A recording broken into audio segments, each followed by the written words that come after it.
So let's explain what my technology can really do for this planet. First of all, it eliminates lots of pollution by the way of not letting pollution be developed at all from the manure and another organic matters that is being decaying around. So how big is that? Well, according to United Nations, that pollution from animal raising is bigger than pollution from all the cars, trucks, ships, planes combined. So if we could eliminate that, that would be really good technology. And how does it do it? Well, most of the pollution is if the manure is kind of kept for a while, saved, because manure you could only dispose on the fields, and that's the technology of today, disposing it in the fields. You could only do it at certain time of the year. You could do it in spring, you could do it in autumn, but once you have the crops on it, you cannot do it. But then there are regulations that says, well, you cannot actually spread it on the ice, frozen ground, snow, when it's raining. So actually you leave only a very narrow, when can you put that, when can you spread that manure on the fields. There is a joke among the farmers. He says the best way to spread manure is midnight, weekends, simply because government inspectors are not there. So we cannot rely that the farmers are really voluntarily going to do that. Because if they need a space and they don't have any more space, they're going to dispose it somehow, somewhere. And the best way actually is not even to keep it, or just process it right away. That's what my technology do. I plan to build my plant right beside every chicken coop or swine coop or whatever they call those buildings that they keep the animals in. And straight from that, the manure will be brought to my plant. From my plant, it will be processed on a daily basis. So every day would go, let's say, 10 tons of manure would go into the processing, and whatever is processed out of that ton, I don't know, 3 tons or 4 tons would kind of come out of my plant every day. So it's a constant, like every day, including weekends, because animals keep making manure even during the weekend, believe it or not. So that would kind of completely eliminate pollution, because the bacteria are the one, especially anaerobic bacteria, are the one that create methane, carbon dioxide, and all other kind of pollutants that are during that process being created. But if you do it in 4 days, the first day bacteria didn't even kind of start degrading it. The second day, larvae are already there killing the bacteria. They could kill bacteria by eating them. This is their major food. They're called bacterial grazers. And they could kill bacteria by just touching them. They have juices coming out of their skin that kill bacteria on contact.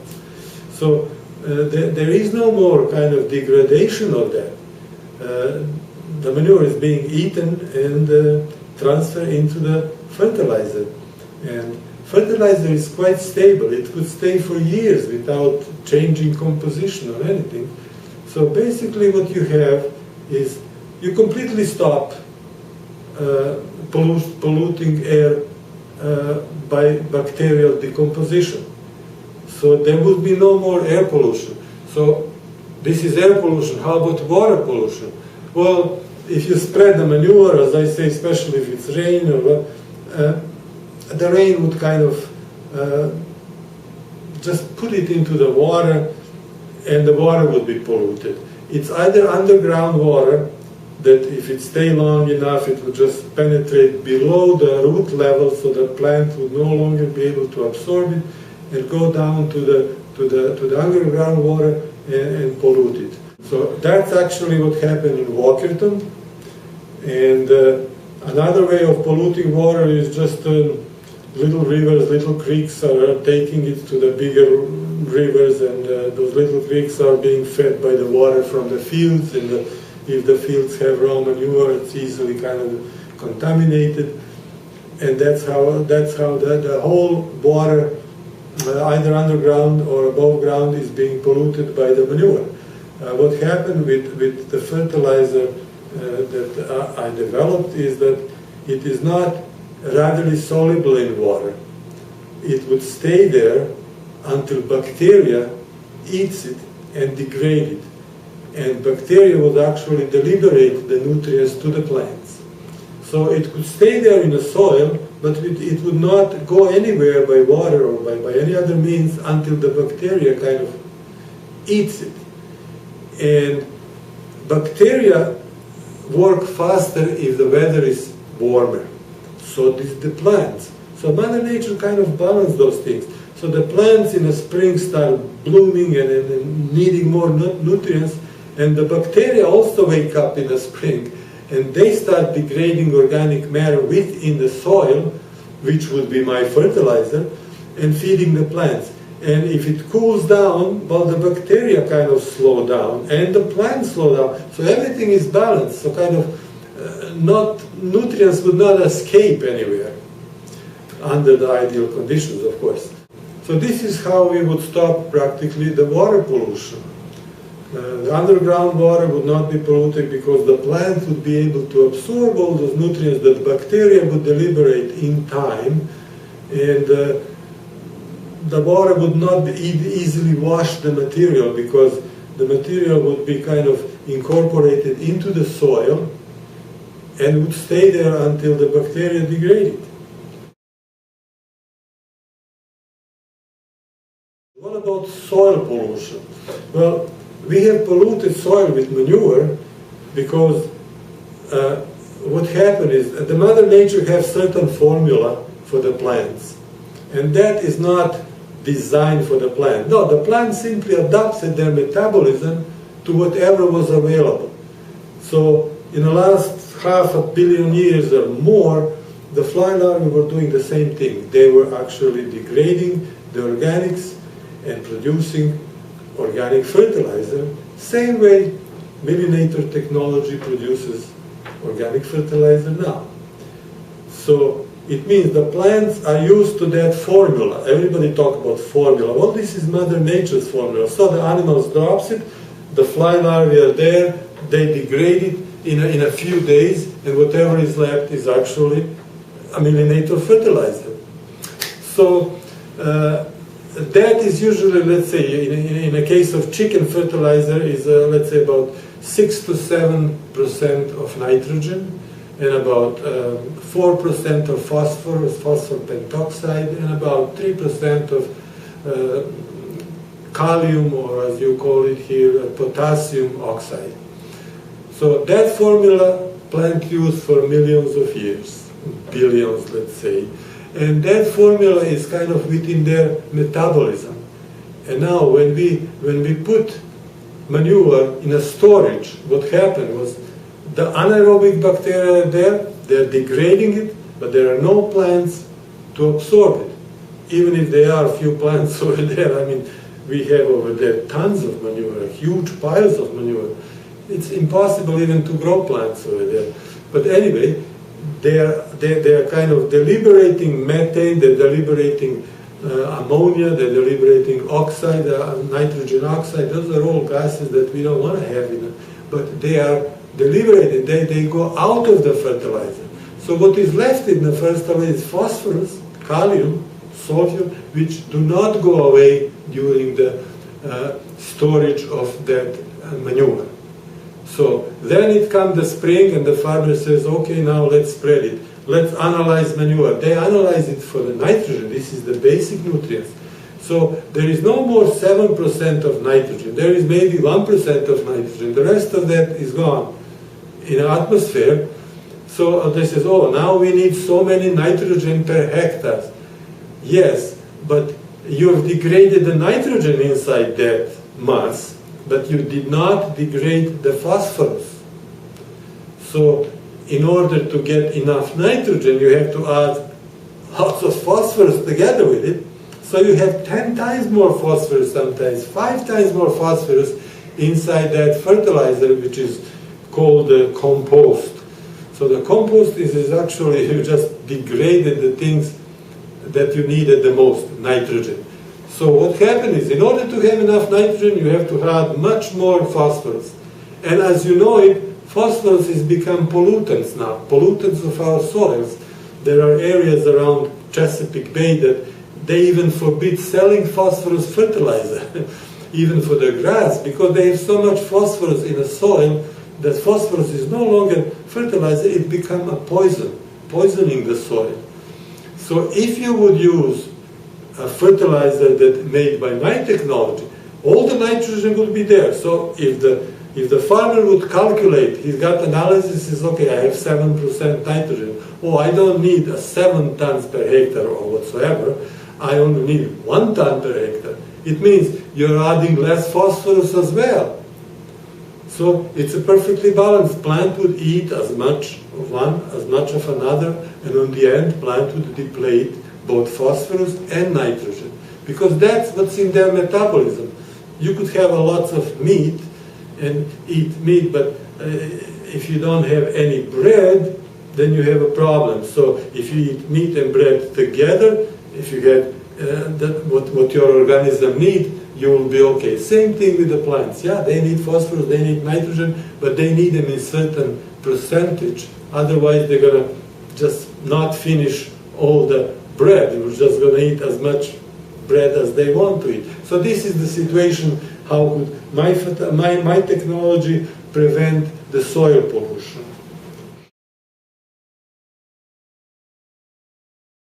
Bacteria and diseases and pathogens, they are all there. They are all removed from the manure, because larvae eat bacteria. They eat salmonella, they eat any bacteria that is over there, any pathogen that is over there, E. coli. That's their food. But they also kill them by touching it, by leaving their juices inside that food. So that fertilizer practically is like something that doesn't contain any pathogen, and even if you put pathogen in it, it will probably be killed, because there is a lot of juices from those larvae left inside that fertilizer.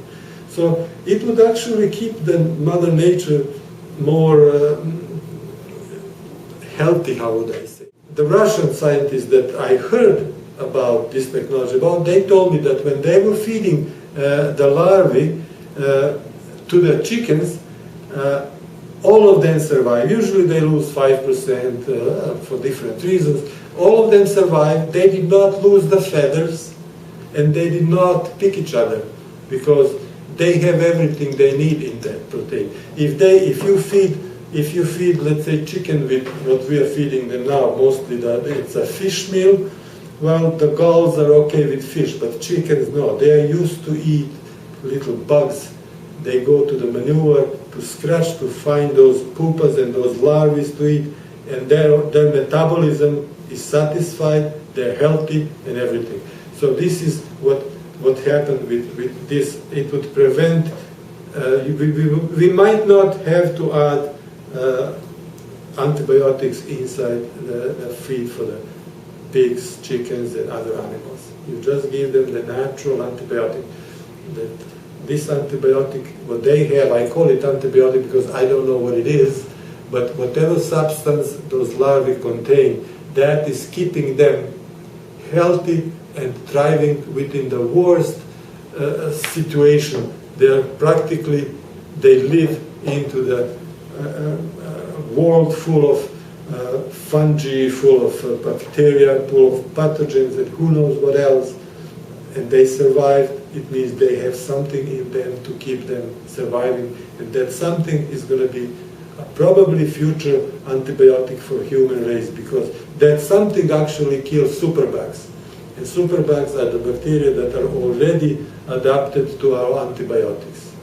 So this is another use of Myrinator technology, producing raw materials for the future antibiotics.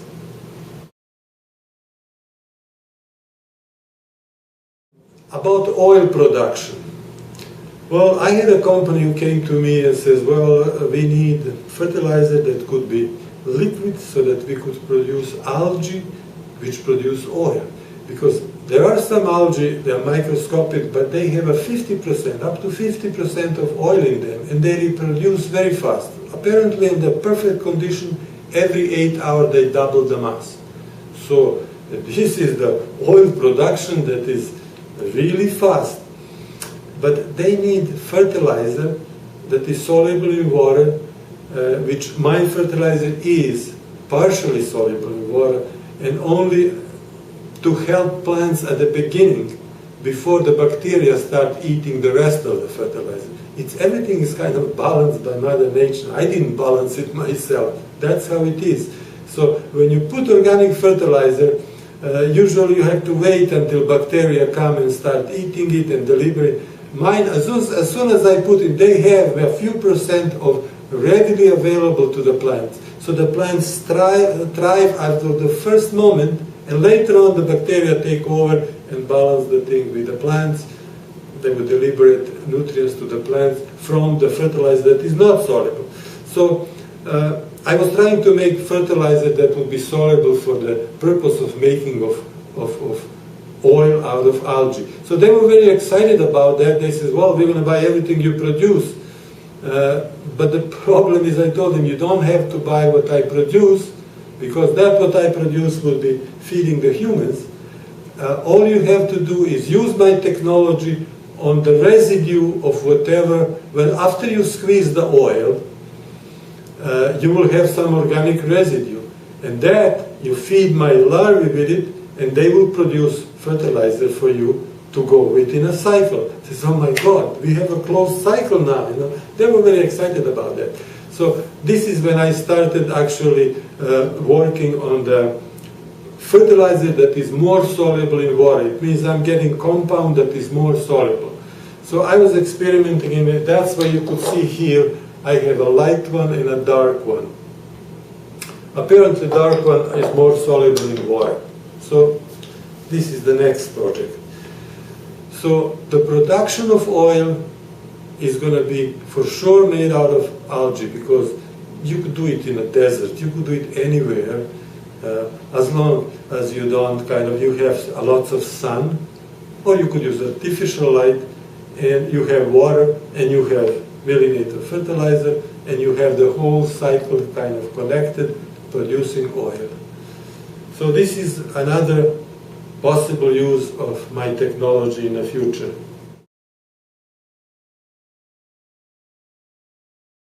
Municipal organic waste.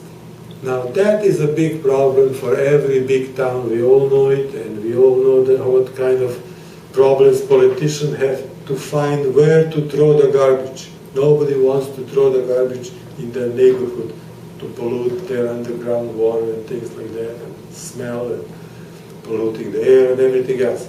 Well, it's very easy. All I have to do is just adapt my technology to do the municipal garbage. I might have to use another fly. Right now I'm using domestic fly. They're very fast, very efficient, easily handled, but domestic fly might not be good to eat organic garbage from municipal waste. But that is not a problem. All we have to do is find which fly is the best. Most likely black soldier fly would be the best, because they could actually chew raw potato, tomato, and cabbage, and whatever is those restaurants that they throw away in the domestic. And also, if the meat gets spoiled or get contaminated, what do you do with it? You throw it, destroy it, burn it. What do you do with it? Well, just put it in recycling, and the same larvae that would recycle the organic garbage from municipality would recycle all the spoiled meat, the contaminated meat, and everything else that is organic would be spoiled. Dead animals. Well, disposal of dead animals is not an easy problem. What do we do with them? Burn them, you give more pollution. They probably have some kind of sickness in them, which is well, everything will be taken care of with a proper larvae. Now, it also have to be larvae from flies, because fly larvae have capability of disinfecting whatever they touch. Not all fly larvae, but most of fly larvae have that possibility, because most of the insects are actually, and insect larvae are the carrier of diseases. So you cannot just pick up some other insect and use it. It says, hey, look, I found some other insect. You have to make sure first that it is not carrier of diseases. Otherwise, you have to disinfect it, keep it sealed so that it doesn't get... No, this one is disinfected already, and even if you, later on, even if you kind of get some bacteria in it, it will still be killed by the residue, what is left by the fly larvae. So fly larvae would be the one who does recycling, not some other insects. We produce meat by using larvae to feed animals. It's a protein, and this is the feed that we feed our plants to produce feed from us. And everything is kind of neutral. There is no, I don't have any carbon footprints because I don't have anything to dispose. My technology doesn't have anything to dispose because, let's place it, my flies live in cages. So there is no fly infestation. People say, oh, you're going to have fly infestation. From where? I keep them in the cage, I put them as a larvae in a cage, and then when they die, I take them out as a dead organic mass. And where does the organic mass go? Back to the recycling. You just put it in a manure, mix it up, and they all become a manure again. So all the food that I feed my flies with, also, everything goes back to the manure and back to be recycled. So I don't have anything to throw away. I get the worst two things on this planet. Manure, and how we call them is not fly larvae, they call them maggots.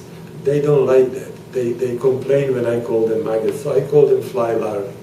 So I take those two ugliest things on this planet and I make 2 or 3 most useful things on this planet. A food, a medicine, future medicine, and that is the beauty of this technology. And that is how every other technology, if you could make any other technology like that, we wouldn't have problem with sustaining on this planet. We could live happily forever. But if we continue to pollute, probably we would not live happily forever.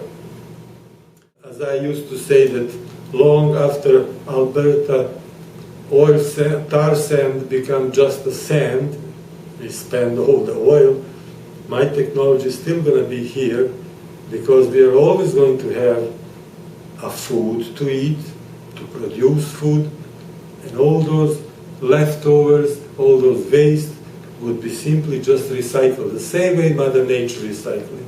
So this is the basis of my technology.